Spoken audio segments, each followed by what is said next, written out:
Hey everybody. Well, today we're going to take a walk down memory lane with this Lego Star Wars UCS R2-D2 set from 2012. So this set was set number 10225 and it had 2,127 pieces. So I remember when this set came out, as much as I loved R2-D2 and robots, I ended up not getting this set mainly because I was kind of turned off by the blockiness of this set, like around his head here and just kind of the way the body was shaped.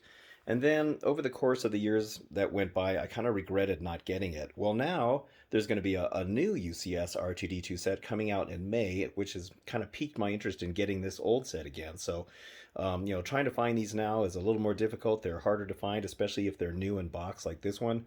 And they usually go for a kind of a lot of money. But I managed to get my hands on one, and so I wanted to get this so that when the new one comes out, I can at least have the two side by side. But it's a really cool set. So there's some really nice features that they actually incorporated into this R2-D2. For instance, you can make his head turn. And then down here, there's like the little utility arms. Those little blue arms can flip open. On the side here, he's got these little tools that pop out, the little computer access arm. And so they flip out. So when you turn that little knob on his back right there, it'll make the little arm flip out. And then I guess you can extend it or something. I'm not sure what that is. And then over here, there's another knob on the other side, and then that opens up this panel where there's the little saw blade. Yeah, it looks like you can extend it. So that's pretty neat. And then also, there's a switch on the back that lowers the middle leg, so you can have them in the two-legged stance like this, or you can have them in the three-legged stance. And I think that's really neat that they did that. So, yeah, it'll be fun to build this, considering that it's a 9-year-old set now, which is kind of bizarre that it's been that long. But it's definitely a set that I regretted not getting, and I'm really glad I was able to find one of these. So, yeah, it should be a fun little build. All right, there are 15 bags numbered all the way up to number 10. There is a ton of parts to this set. I didn't realize it was such a big set. And it also comes with the nameplate right there. So, yeah, quite a bit of pieces. This should take a while to build. There's 3 instruction books to this set, so that's kind of cool. I think the original intention of this was so that if you wanted other people to help you build it, you could, and each of you take your own book for instructions, so that's pretty neat. And there's only one sticker in this set, which is great, and that is the UCS plaque. All right, well, I guess I'll get started on this. All right, so just a quick little progress shot here. So you can see he's actually pretty colorful on the inside, which I found rather unusual. Of course, none of that shows up on the outside. That's all going to get covered up. Also, even though this is an older set, I've never seen that piece before. That's kind of new, at least for me. I'm sure it's been used on a million other sets, but I've never seen it before, so that's kind of cool. R2's little sensor on the front and the back. All right, well, just thought I'd show you what it looks like on the inside. Okay, so I wanted to show the mechanism that makes those little utility arms come out. So you got the little knob back here. So when you turn this, it makes this thing move right here, and it just pushes this down. And it's very, very simple. So that's what makes the little saw blade pop out of there. You can just kind of see it's hanging loosely there. So yeah, it's really cool. I mean, it's very simple, but it's very effective. I think that's ingenious. So I thought it was going to have a much more complicated mechanism, but it's not. So yeah, that works just perfect. All right, just thought I'd show you that before it was all buried. So this is the crazy contraption that makes his middle leg extend and retract. Got a couple of rubber bands on this side and a couple on this side. You can kind of see how this whole thing is put together. Big bunch of Technic, some gears in there. This little thing there. So yeah, kind of a cool little mechanism. Not really sure how it works yet, but it's pretty complicated for just having the middle leg go up and down. All right, so this is where the OCD kicks in. So, in a lot of model kits, toys, or whatever of R2-D2, and even in the movie, now I would have to look closer in the movie, but most of the time I always see the little bolts on the front of his leg. We'll use this little model as an example. These little bolts are almost always in the front. Not always, though. I mean, sometimes those little pistons are in the front too, but I've always kind of felt like the 2 bolts should be on the front like it is in this model. And so when you are building this Lego set of R2, they actually have the bolts towards the back. So I have decided that I'm going to just alter this a little bit. So everything that you build in this section here, when you are starting to put the little bolts in there and the piston, I just reversed it. So here you can see on the leg. So now I got the bolts on the front here, because you can see that's the front of him, and then I've started doing the piston near the back. So yeah, I just kind of wanted to switch that around. It's actually not too hard if you just do things backwards. And then once you get to the part where you start building the top of the leg, the curved part, that is just the same. But there's only one more piece that there's an arch in here, and it's going to have another piece that attaches to that. You just do it in the opposite direction. But yeah, I just wanted to change that up. I know it's goofy, but I can't help it. I just have to have those bolts in the front. All right, well, here he is, all built and complete. And this was a really fun build to do. I really enjoyed doing this, mainly because it is R2-D2, and it was a lot of fun. But also, I'm kind of surprised, being as it is, this set is almost a decade old, and it actually went together very nicely. And I don't know, as much as I'm still not a big fan of this kind of bumpy looking head, it's growing on me. I mean, it's pretty good. So he's got a lot of really cool features on him, and I think he looks really good. I like how you can pose him in different ways, and just some of the ways that he went together was really cool. So let me go into detail about some of it.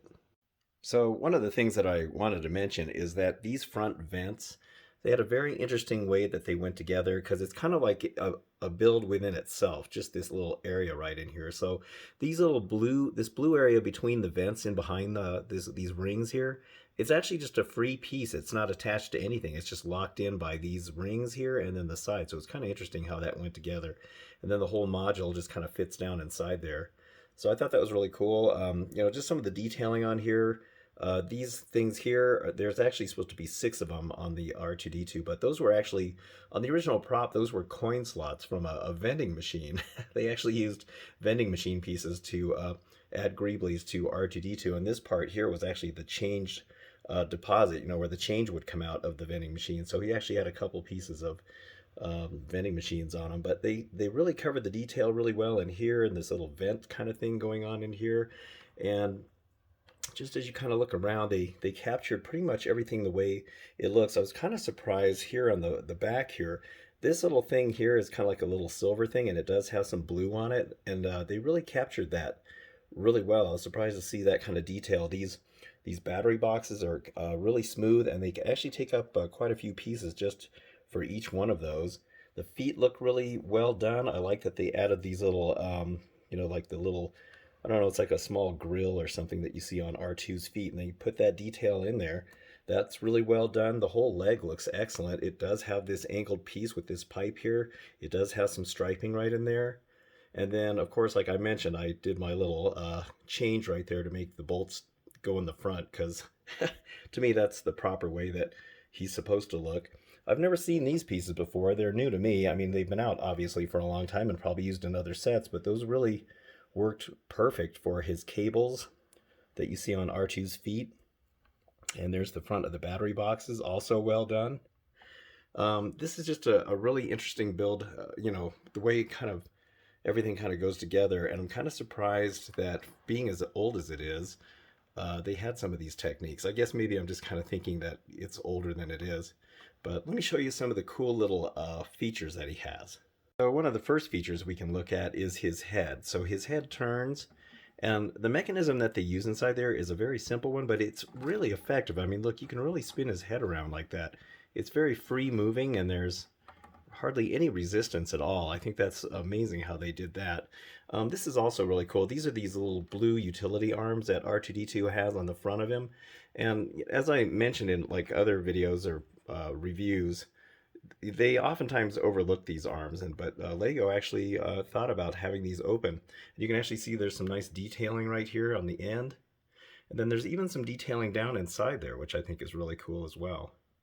So yeah, I like that Lego made those so that you can open them up. And you see R2 using these in some of the movies. Down here, you'll notice there's these little handles. So you can get a grip of these and open these little doors right here. And sometimes it's a little hard to get these open. But there inside, you can kind of see the little utility arms hiding inside there. So that's the mechanism I showed you earlier, where you got this little knob right here. And so when you turn this, that's what makes the little saw blade pop out of there. It's very free moving as well. I think they did a good job on that one. And then on this side, we've got the the computer access arm. And what I like about these is that, they don't stick out really far. It's not like they're really obvious, but here you can see that one pop out of there. So yeah, and then you can also extend these little arms. You can pull them out and they have a little stopper in there to keep them from going too far. You can see how they look like that. So I think that's so cool. And there's kind of a lot of empty space in there, so it's nice that Lego figure out how to utilize that space to kind of make those tools usable. Now, considering how blocky the head is, I have to say they actually found a way to get some pretty decent detail on there, like his hollow emitter right there, his little red eye, that little black section right there that I guess is some kind of a scanner. They even have his little logic lights right there. And then if you look around, you can kind of see how they managed to get all the little blue squares that R2 has along his head. And they even have the blue stripe going on down here, which is really neat. But you can see the squares here. And what I also like is they use these light blue pieces to kind of highlight R2's kind of iridescent blue paint job, where you can kind of see a little bits of light blue within the dark blue. And I think they represented that really well by just kind of throwing in these random pieces of light blue within the dark blue. There's that light that flips from yellow to green on R2, and his rear hollow emitter, those two little bumps that are kind of on the back of his head there. And these are really cool too. Those are the other logic lights that have the little multicolors, and there's multicolored pieces in there that they used, red and blue, and I think there's green also. And there's that kind of iridescent kind of shading that they did. And also on the top of his head here, they kind of did the same thing. On the real R2, he actually has 6 of these things, but it would have been hard for them to put all 6 in there. But once again, they kind of use that light blue brick to kind of make it, give it that kind of look. And there's that other hollow emitter up on the top. So yeah, I think they did really good. Considering what they had to work with. And it's hard for Lego to make a dome shape, for him as well. So, but I think they did a pretty good job with what they were able to do with the parts. Okay, so on the back, you may have noticed this little switch or a lever right there. So that is the locking mechanism to make his middle leg stay in the retracted position or down. And this is the only part that I've kind of found doesn't work all that great, and I hope they make improvements to it on the new one. But what you do is you pick him up, and then you let his legs go to the side like that. And then on the back here, you lift up this, or you push down. No, I guess you lift up. You lift up, and then the middle leg goes up like this, and it's supposed to lock in place. Now, it feels like it's locked. Let's hope it actually stays that way. But now you can kind of see how he's now in the two-legged stance, which I think is really neat that they can do that. I like that they've added that. And also what's cool is he's got a little bit of, play in here as far as like the way he can twist. If you'll recall, the real R2 had Kenny Baker inside when it was the two-legged R2, and he would kind of walk like this. And they actually kind of add that little mobility. You can kind of see him doing the twist there. And so I kind of like that they gave it some play like the real R2 has. And you'll notice how his feet kind of stay down when you pick him up a little bit. Well, that's intentional, because that way when you put him back in the three-legged stance, because it's a lock right there, that keeps him from tipping over. So when you lift him up, now you can tip him this way, and then you lift down, you push down on that lever, and there you go, and then that leg stays down. You can hear it kind of click, and then now he's back into the three-legged thing. So, it works pretty decent, but it seems like I had to fiddle with this. That little segment of this video, I've had to film that about a dozen times. Yeah, there's a lot of bloopers there. So anyway, this is finally the final take, but yeah, it actually is a little bit fiddly, but considering what it is, I guess it works okay. But like I said, hopefully the new R2 that's coming out soon, they'll figure out a better way to do that, hopefully. So here's the Ultimate Collector's plaque that this comes with, and you can pause the video and read all that little info on there. But it's a nice little stand. It comes with a little minifig of R2 as we see here. It's just a very simple thing that you put together.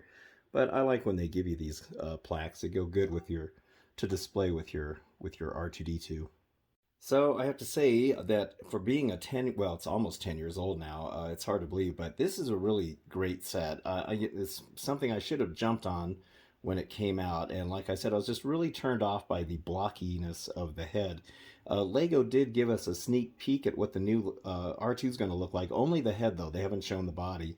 And I'll insert a photo that shows you what that looks like right here.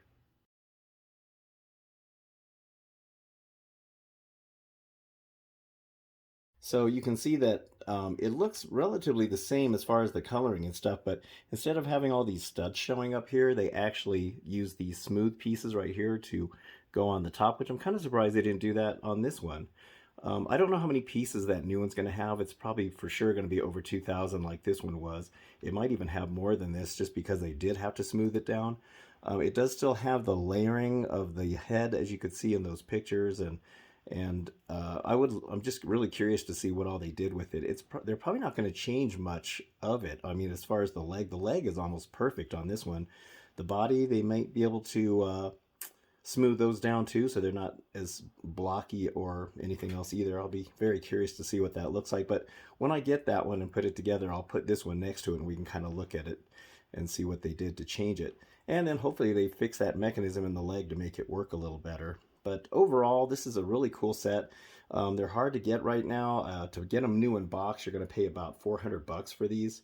And I think maybe the price might drop when the new one comes out. But then again, some people may not like the new design and they'll want to go back and get the old one again. So it's hard to know. It's hard to know how these sets are going to turn out. But R2-D2, I mean, you can't help but just love the little guy. He's, been such an integral part of the Star Wars world, and I think just about, I mean, everybody knows who R2 is. So, yeah, this is a really great Lego set. I'm really glad I got it now. I should have bought it when it came out. It would have saved me a lot more money, and but yeah, really, really cool.